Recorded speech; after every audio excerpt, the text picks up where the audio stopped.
Assalamualaikum. Welcome to Member Um, Spotlight. Today we have Abid Bodla with us, who runs a technology company. Welcome, Abid.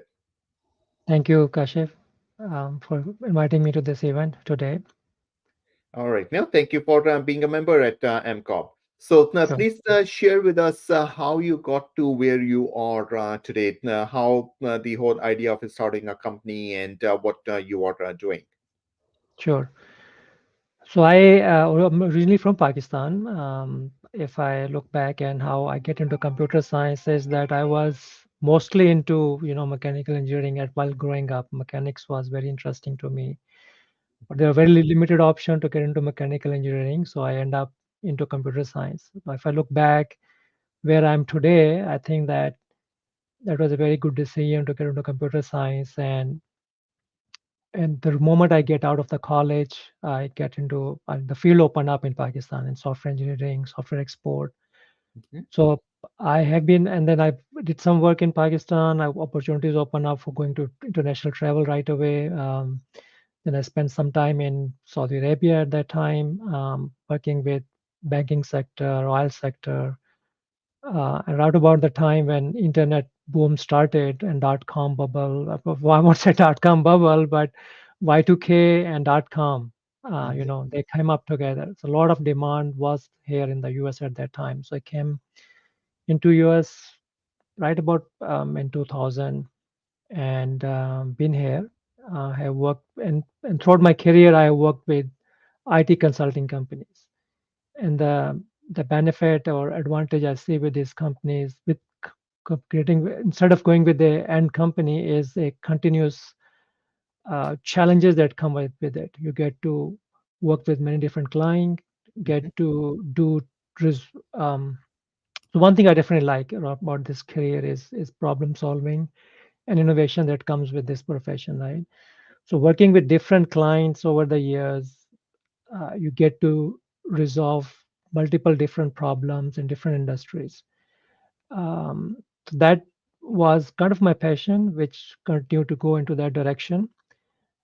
But my career also grew right over the period, working as a software engineer to solution architect to eventually leading a P&L and director of delivery solutions as well. Mhm. um, have got to experience all those things, what's involved in a pre-sale or sales activity, marketing.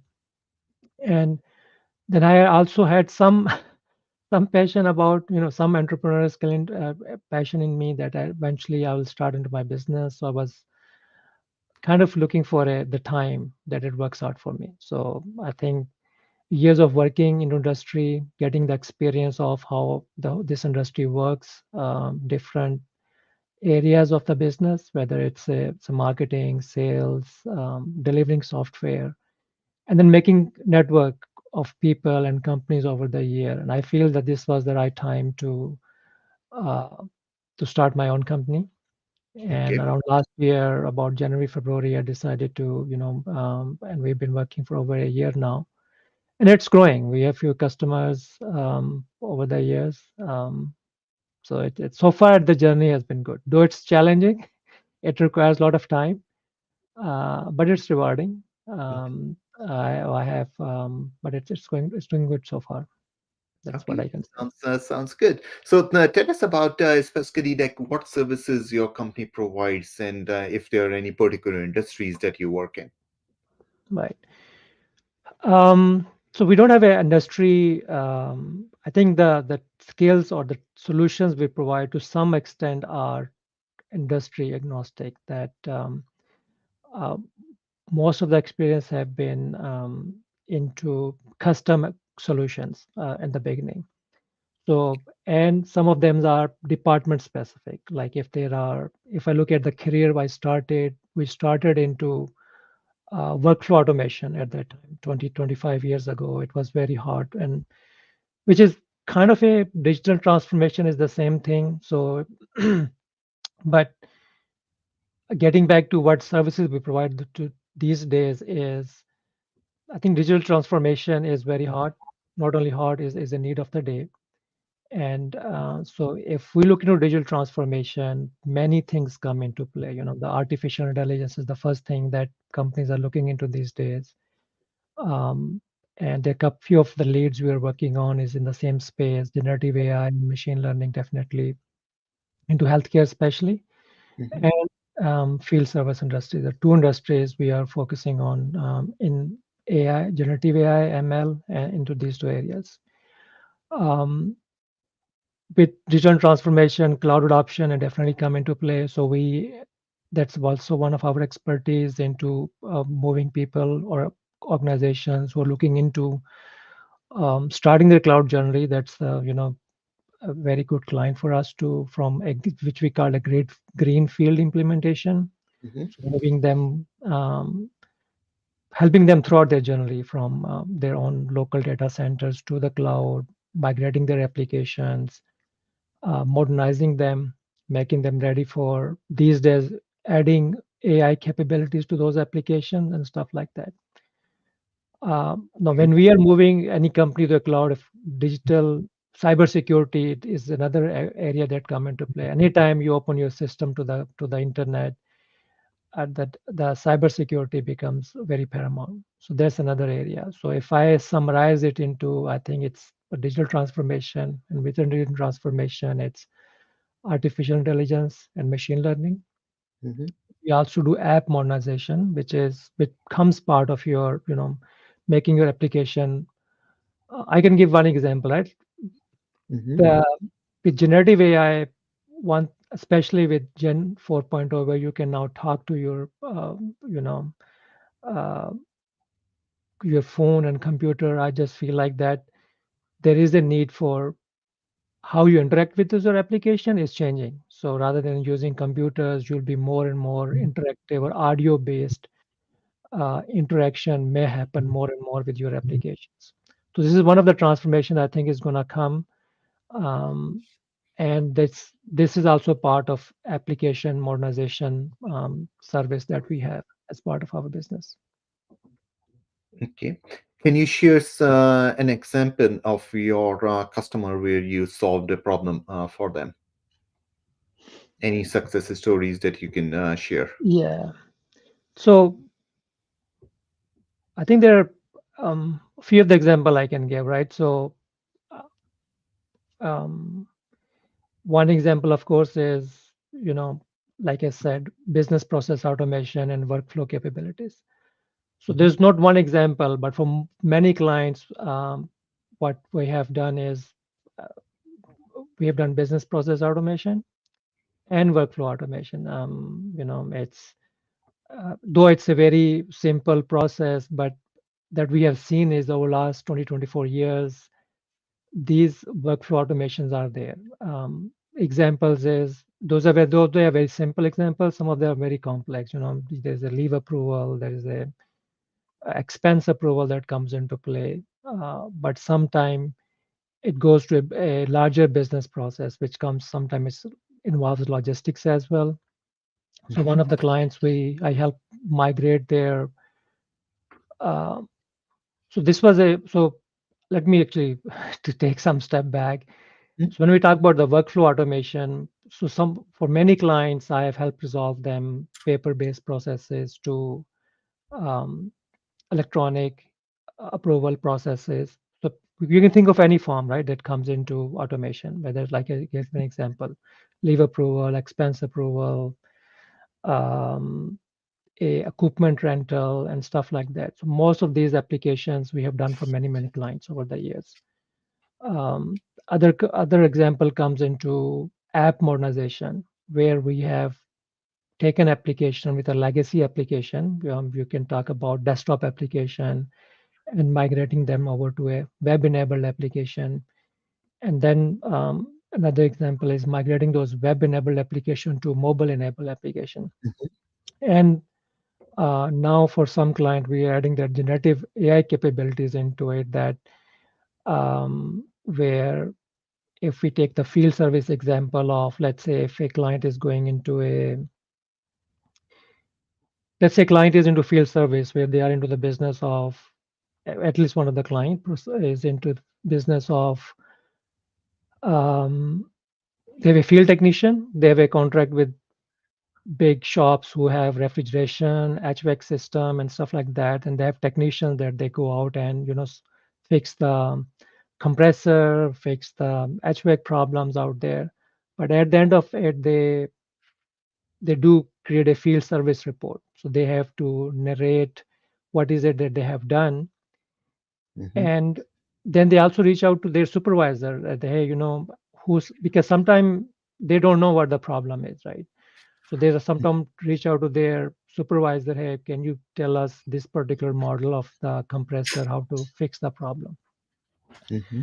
So the problem we are trying to solve with them, actually I did for one of the customer in the past as well, but with this new opportunity we're working on isn't working the similar way. So two things we are doing. One is that sometimes these people is how you narrate that problem. Okay, I went to the, for example, a technician is going to a client site and he fixed a compressor, but what exactly he did and how do you write it? Sometimes there's a not standard wording. So one thing we are trying to do is look at those field service report and description that these technicians have reported, Mm-hmm. and use generative AI to standardize them, like to make it a proper English and standardize this thing, and then apply based on what was reported as a problem and what technicians said that they fixed and the part they did, to come up with a machine learning around that, so that, let's say if a call come in to help desk, hey, we have this problem for a particular HVAC, let's say. So the AI algorithm can tell you, hey, Mr. Technician, if you're going to repair certain thing, um, take this part with you, because my experience has told me, based on what people have been reporting or technician has been reporting, that 50% of the time they end up replacing this part and stuff Mm-hmm. like that. So that's one intelligence. And the second is, when they go to a site, they can, rather than calling a supervisor, this knowledge base can tell them. Um, Part of it is going to be, at least have Gen AI look into the uh, maintenance manual as well. So at least it can tell the engineer, or a technician who is on site, what steps are involved or they have to do to, do some repairs around it. This is one example about, around generative AI and ML, a problem we are trying to solve for one of the customer. Okay. Uh, Similarly, for a healthcare client, we're trying to do they have data about their patients, in trying to come up with a custom care plan for them based on what they are reporting as Mm-hmm. problem and what industry standard is about the care. It's still an early stage. We are discovering the data, but that's another problem we're trying to solve for one of our customer around AI. Okay. All right. No, sounds good. So, outside of work, what are your activities? What are your hobbies? Right. Um, so running a business is a stressful thing. So I think the few things that I sometimes do is that if whenever I find time, and I think this city is great in terms of there's a many. So I like uh, light hiking. So I do go out in the morning sometime over the weekend maybe to do go for a hiking on nearby trails. The area is good for cycling as well. I mean, you can step out and those cycling trails are there, so which is good. Sometimes I do that. Mm-hmm. And another is going back to my, general interest is make things or fix things. So I sometime I do get into, if there's a small home renovation project, I do try to do it myself, and automation repairs. So that's another thing. So if I have to fix car, if something I can do, I try to do it myself. It just takes your brain away Yes. from day-to-day activities and pressure and other things, and you can focus on, totally different thing and something I enjoy. So that's Okay. other things I do sometimes. That's good. Any message you would like to give to fellow entrepreneurs? Um, so first of all, thank you. I think this thank you to you, Kashif, and setting up this community of entrepreneurs who are trying to do same thing, right? And putting us in touch. I think my message to them is going to be what at least I have seen is that when you are starting a business, it's tough. There are a lot of things you have to do, wear so many hats, more than what I was doing running as a P&L leader. This comes a bit more into as well. So so you have to be resilient. You have to face those challenges, you know, and learn continuously, right? Make keep this setup, the AMCOB type setup, where you have list of advisor people who are there looking into your problem, advising you, can also help on those area. And take some break, that don't work 24 by 7, 365 a day. Take some break, and then start again to the problem that you're trying to solve. Um, this is what I can say. All right. No, thank you for being part of this journey with MCOP, and looking Thank you, forward Kashif. to seeing your company grow exponentially, and inshallah, you're gonna be a very successful business owner. Thank you, Kashif. Much appreciated. Thank you Thank you again. so much, Yeah. Sonic. Bye. Assalamu alaikum.